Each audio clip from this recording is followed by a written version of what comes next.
I will get up and go to my father and shall say to him, Father, I have sinned against heaven and against you. Glory to you, O Word of God, Lord Jesus Christ, King of endless glory, King of endless glory. The Lord be with you. and with your spirit. A reading from the Holy Gospel according to Luke. Glory to you, O Lord.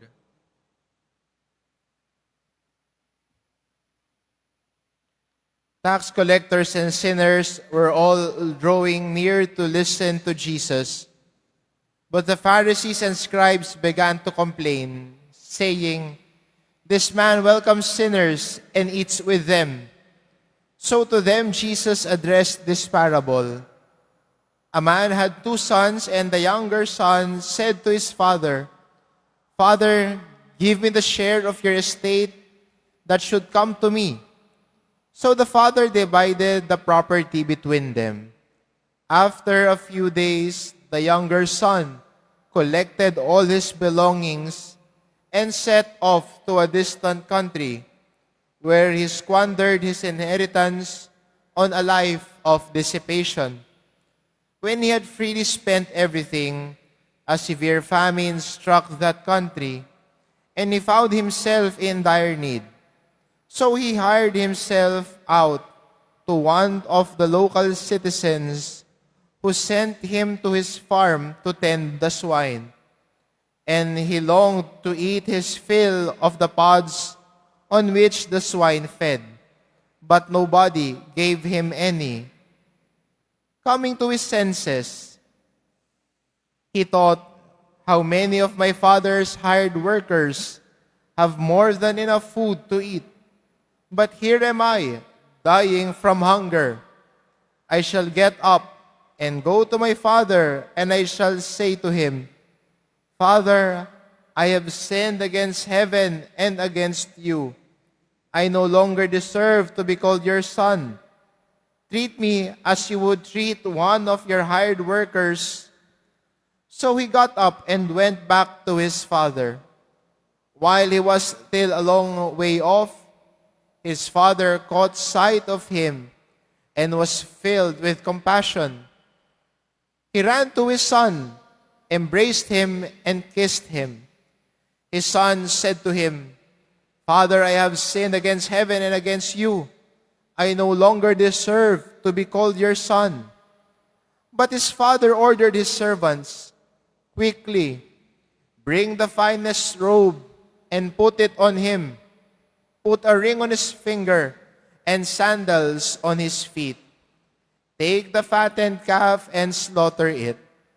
Then let us celebrate with a feast, because this son of mine was dead and has come to life again. He was lost and has been found. Then the celebration began. Now the older son had been out in the field, and on his way back, as he neared the house, he heard the sound of music and dancing. He called one of the servants and asked what this might mean. The servant said to him, Your brother has returned, and your father has slaughtered the fattened calf, because he has him back safe and sound. He became angry, and when he refused to enter the house, his father came out and pleaded with him. He said to his father in reply, Look, all these years I served you, and not once did I disobey your orders. Yet you never gave me even a young goat to feast on my friends. But when your son returns, you swallowed up your property with prostitutes. For him you slaughtered the fattened calf.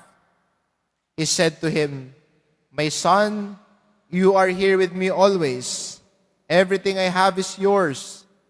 But now we must celebrate and rejoice, because your brother was dead and has come to life again. He was lost and has been found. The Gospel of the Lord. Praise to you, Lord Jesus Christ. Please be seated.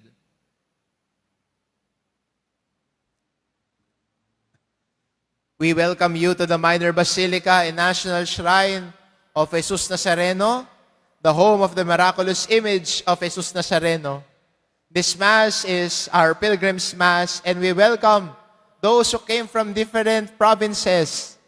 Na dahil Sabado, ay iba ay naisip na lumuwas dito sa Maynila. Ang iba siguro ay nagkakaroon ng kanilang pangsariling bisita iglesia. Ang iba siguro ay nais lang tumayo dito, magsimba dito sa katahanan ng Poong Nazareno. Ang iba siguro ay nagbabakasyon narito sa narito sa Pilipinas at naisip na habang nakabakasyon ay makadaan nga ng Quiapo para humiling ng pasasalamat. O ang iba siguro ay paalis para makipagsapalaran o bumalik sa trabaho sa ibang bansa at narito sa Quiapo para humiling ng paggabay ng Poong Nazareno at kaligtasan sa kanilang pag-alis sa ibang bansa para mabigyan ng magandang kinabukasan at mabuting kabuhayan ang kanilang pamilya dito sa ating bayan. In our gospel today, we hear of the story of the prodigal son. But actually, you have three characters. We are focusing on the prodigal son who came to return. But on the other hand, we are also looking at the father, whom Jesus in this parable describes to us who the Father is. And even in our responsorial psalm, we hear the words, "The Lord is kind and merciful." And this gives us who God is. God is a kind and merciful God. He is slow to anger. He even forgives sinners. Karamihan sa atin, we always strike our breast and say, I am a sinner. I'm afraid to approach God. I'm ashamed to approach God. I remember in one Mass, after the Mass, someone approached me and said to me, Father, hindi ko ho matanggap ang sinabi ninyo sa homily ninyo. Nagulat ho ako. At tinanong ko siya, ano ho bang sinabi ko na hindi mo matanggap? At ang sabi niya sa akin, Father, hindi ko ho matanggap na sinasabi ho ninyo na kahit makasalanan ako ay mahal ako ng Diyos. Makasalanan ho ako. Marami ho kong kapalpakan at kasalanan. Mahal pa ba ako ng Diyos? At ang sabi ko sa kanya, bakit naman hindi? Lahat naman tayo may kanya-kanyang kahinaan at pagkukulang. Lahat naman tayo may pagkakasala. Mahal tayo ng Diyos kahit paman ganon. At yan sana ang magandang baon natin sa pagdiriwang ng Eukaristiyang ito at sa paglalakbay natin sa panahong ito ng Kwaresma. Na makita ang Diyos, hindi parang Diyos na paparusahan ka, parang Diyos na galit, kundi isang Diyos na mahabagin at maawain para sa atin. At kung tayo ay lalapit sa Kanya, hihingi ng tawad sa ating mga kasalanan, tayo ay Kanyang sinasalubong sa gitna ng daan. Kaya sa ating Ebanghelyo, if you would see and look at the gesture of the Father in our gospel today, when He saw His Son from afar, Malayo pa lang, nakilala na niya na yung anak niya. Malayo pa lang yung anak, alam niya lang siya na yun. Hindi niya hinintay na makarating sa kanya. Pero anong ginawa ng Ama sa ating ebanghelyo? Siya'y tumayo at sinalubong sa gitna ng daan. Pinuntahan din niya. At lahat nagsisimula kung tayo ay magbabalik loob sa Amang naghihintay sa atin. Our God and our Father is waiting for us to return to Him, to turn away from sin, to turn away from our old ways, and renew our relationship with Him. Bumalik sa Kanya. At sana ang paglalakbay nating ito ay isang paglalakbay pabalik sa Ama. Pabalik sa Amang nagmamahal sa atin. Pabalik sa Amang umuunawa at nagpapakita ng habag sa atin. Hinihintay ka niya. Inaabangan ka niya. At kung magsisimula kang lumakad palapit sa Kanya, He will meet you halfway. At hindi ba kapag sinasalubong ka sa gitna ng daan, nagpapakita yon ng kagalakan sa presensya mo? Kaya nga, hindi ba, yung madalas na tagpo sa airport, pag umuwi ang kamag-anak, pag nakita na yung kamag-anak niya na lumalabas na, hindi nila aantayin na makarating sa kanila. Sila din, bigla na lang sumasalubong sa daan. Hindi ba? Dahil nagagalak sila sa presensya nila. At biglang bubulong, dala mo ba yung chocolate na binibilin ko sa'yo? Pero yung pagsalubong sa daan ay paalala ng kagalakan sa hinihintay.